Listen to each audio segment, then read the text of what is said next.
Ready? Start.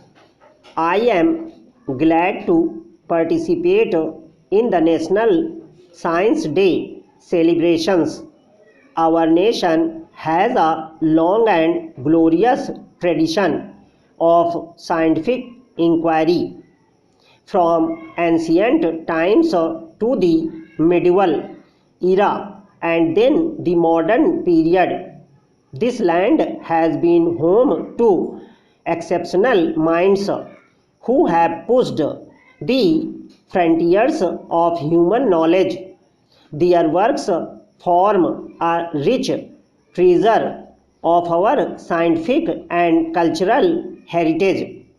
Since independence, India has placed a special emphasis on promotion of scientific temper. Our constitution itself has enshrined this attitude as a fundamental duty.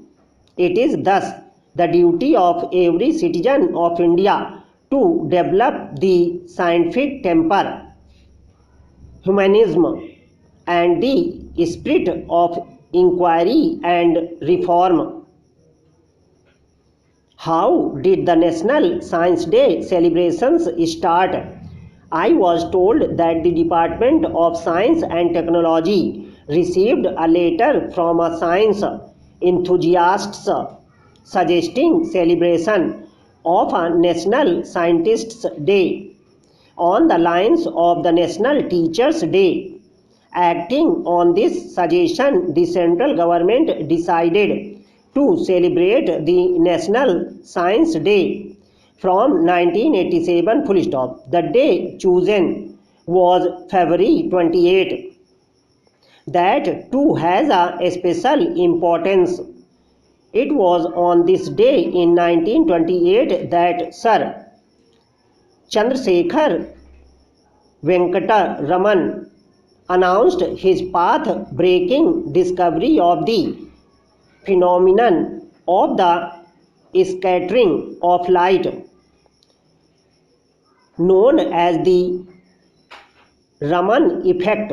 He was honored with the Nobel Prize for Physics in 1930, making him the first Asian to win the honor for any science.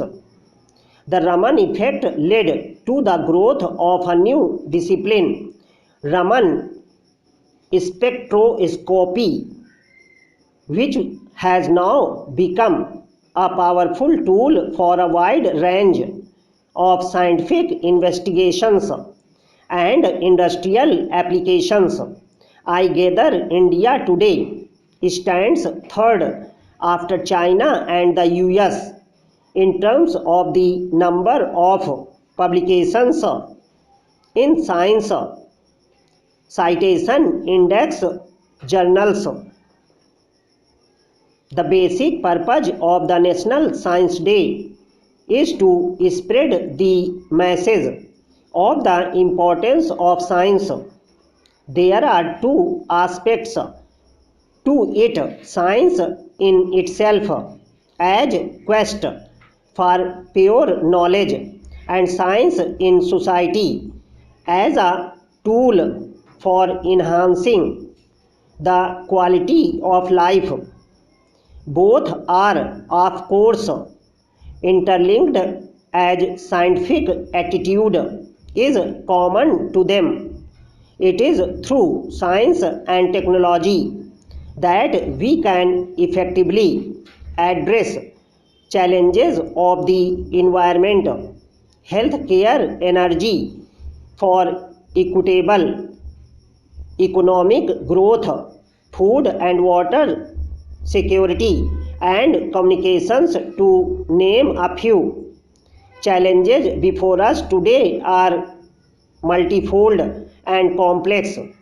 The increasing mismatch between demand and supply of various resources is likely to lead to conflicts in future.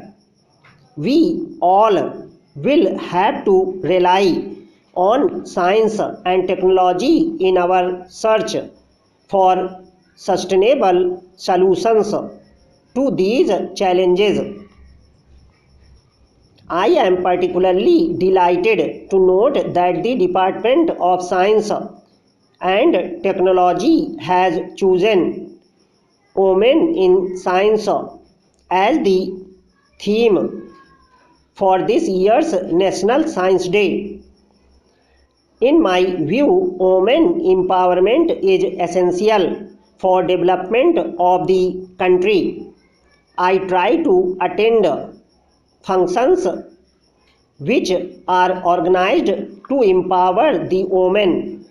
I am sure that this function would sufficiently disabuse people of the nation that women cannot excel in the field of science and mathematics. This platform would also spur meaningful discussions, debates, and result oriented actions across the nation on this important and urgent matter.